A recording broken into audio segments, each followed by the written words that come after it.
अलवर के कोतवाली थाना क्षेत्र स्थित खदाना मोहल्ले में 80 वर्षीय दिनेश चंद्र अग्रवाल की संदिग्ध परिस्थितियों में हत्या का मामला सामने आया है। उनका शव घर के अंदर पलंग पर मिला, जिसमें उनके हाथ पैर बंधे हुए थे, मुंह ढका हुआ था और गला दबाकर हत्या किए जाने की आशंका जताई जा रही है। प्रारंभिक जांच में मामला लूटपाट के इरादे से हत्या का माना जा रहा है।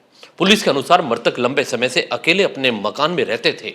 उनके पुत्र विकास अग्रवाल स्कीम नंबर 4 में किराए के मकान पर रहते हैं और मेडिकल रिप्रेजेंटेटिव यानी कि एमआर है।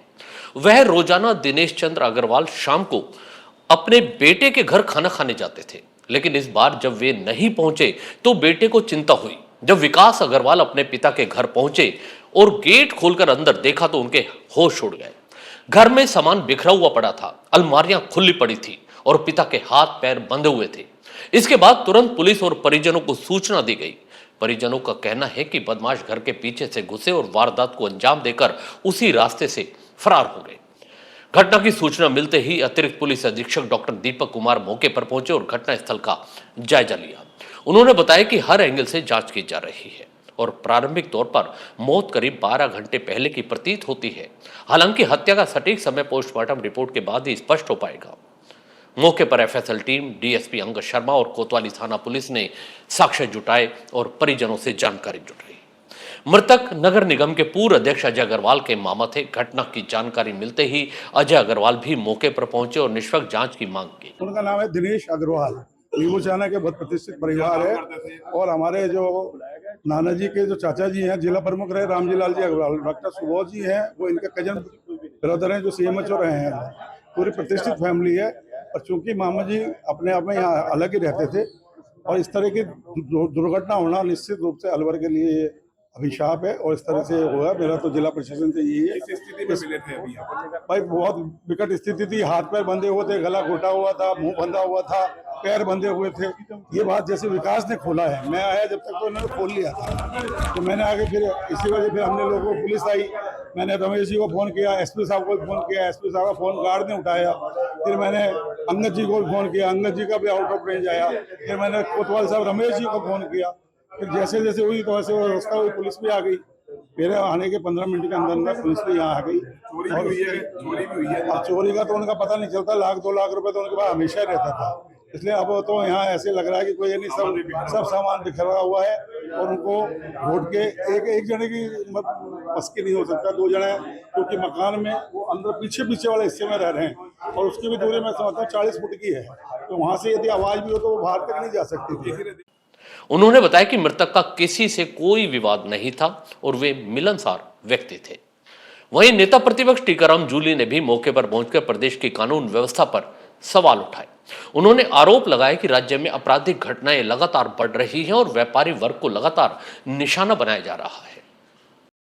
बड़ी घटना हो जाती है। देखिए, ये बहुत ही चिंताजनक स्थिति बन चुकी है अलवर के अंदर भी और पूरे प्रदेश के अंदर भी। ये अलवर में रोजाना की बात हो गई है। अभी 3 दिन पहले भी एक अधिकारी के घर के अंदर घुस के उसके हाथ पैर बांध के लूटपाट की और यहाँ भी हाथ पैर बांध के मुंह बांध के मर्डर ही कर दिया गया। ये दर्शाता है कि किस प्रकार का माहौल आज राजस्थान के अंदर चल रहा है। कल मैं भरतपुर के अंदर भी गया था, वहां भी एक व्यापारी की सरेआम जो है गोली मार के हत्या कर दी गई थी। ये हो क्या रहा है? ये मुद्दा हमने उठाया 3 दिन पहले, डीजी पुलिस ने आके प्रेस कॉन्फ्रेंस की कि हमारे समय में अपराध कम हो रहे हैं। तो ये अपराधों में कमी है, प्रत्यक्ष को प्रमाण की जरूरत है।